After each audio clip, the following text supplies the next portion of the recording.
صفحہ نمبر 260۔ ہر رنج و غم، مصیبت اور پریشانی اور دکھ بیماری کے وقت کثرت سے استغفار پڑھنا چاہیے، یعنی استغفر اللہ ربی من کل ذنب و اتوب الیہ، اے اللہ میں تجھ سے ہر گناہ کی مغفرت چاہتا ہوں اور توبہ کرتا ہوں۔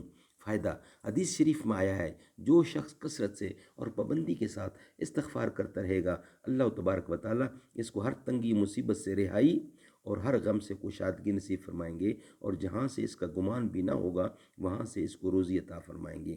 علامہ ابن تمیمہ رحمۃ اللہ فرماتے ہیں کہ جب میرے دل میں کوئی مسئلہ کھٹکتا یا کوئی مشکل حالت درپیش ہوتی تو میں کم و بیش 1000 مرتبہ استغفار کرتا، حتیٰ کہ میرا سینہ کھل جاتا اور مشکل حل ہو جاتی۔ میں استغفار کرنے کی حالت میں چاہے بازار میں ہوں یا مسجد میں یا مدرسہ میں،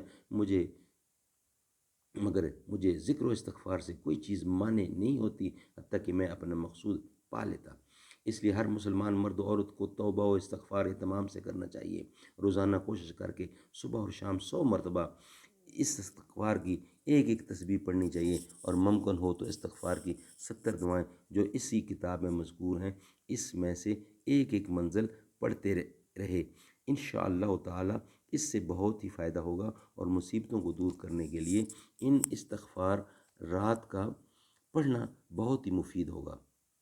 اسی طرح مکتبہ بیت العلم کی مطلوبہ کتابیں پریشانی کے بعد راحت کا بھی مطالعہ کرنا چاہیے، جس کے مطالعہ کرنے سے مصیبت اور پریشانی پر صبر نصیب ہوگا اور چین و سکون ملے گا۔